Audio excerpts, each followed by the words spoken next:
Welcome to my YouTube channel Sunil vlog 1916। Har Har Mahadev, જય માતાજી બધાને। તો 501 મહાદેવની યાત્રામાં આપણે પહોંચી ગયા છીએ રાજનાથ મહાદેવ માળીનો ટેકરો ભાવનગર।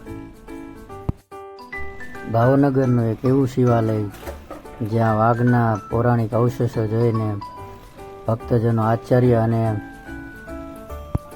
અને ભક્તિ બંને જોવા મળે છે।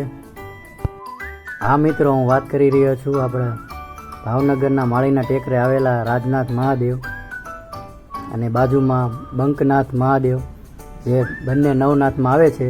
તો ચાલો બંનેના દર્શન કરીએ।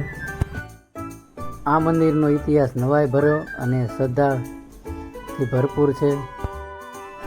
આ મંદિર કેટલું પ્રાચીન છે એની કોઈ પાક્કી અનુભૂતિ નથી, પણ હા, ભાવનગરના મહારાજા શ્રી તખ્તસિંહજીએ આ મંદિરનું 1885માં જીર્ણોદ્ધાર કર્યાની માહિતી મળી આવેલ છે। આજથી ઘણા વર્ષો પહેલાં આ મંદિરમાં મહારાજાએ સિંહનું ધડ અર્પણ કરેલું છે, તે તમને આજે પણ જોવા મળે છે। તો આ છે રાજનાથ મહાદેવ। તો કોમેન્ટમાં હર હર મહાદેવ લખવાનું ભૂલતા નહીં। અને શ્રાવણ મહિનામાં તો આપણે નવનાથ કરવા જતા જ હોઈએ છીએ, તો ભાવનગરના નવનાથ અવશ્ય કરજો।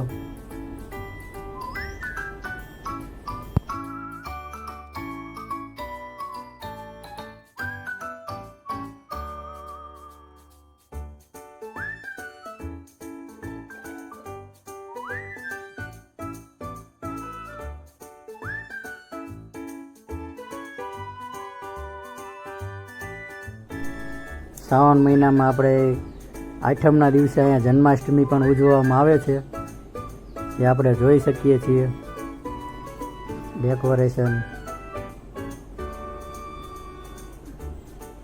તો આપણે આની બાજુમાં બીજા બંકનાથ છે, એના પણ દર્શન કરીશું।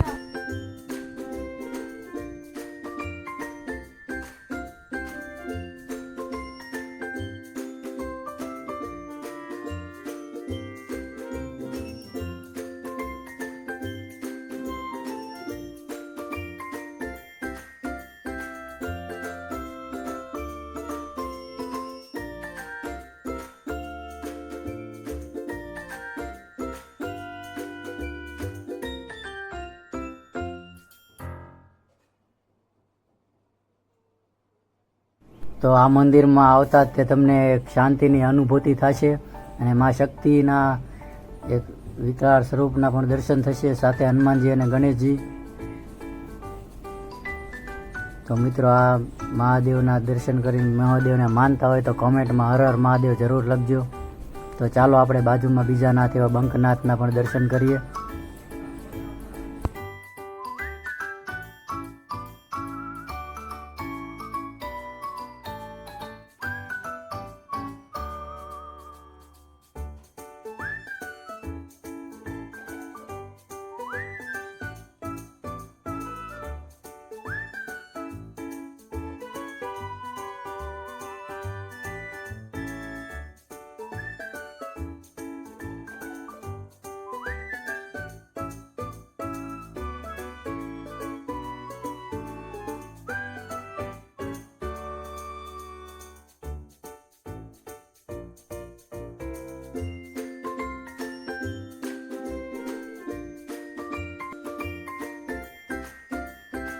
તો મિત્રો, આ છે બંકનાથ મહાદેવ મંદિર, જે સ્વયંભૂ છે।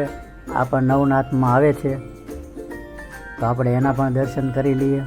તો તમે નવનાથ કરવા ભાવનગરમાં આવતા હોય તો આ મંદિરની અવશ્ય મુલાકાત લેજો, જે આવ્યું છે ભાવનગરના મેઇન બજારમાં માળીના ટેકરા પાસે। તો આવા તે આપણા ધાર્મિક વિડીયો સાથે ફરી મળીશું। ત્યાં સુધી બધાને હર હર મહાદેવ।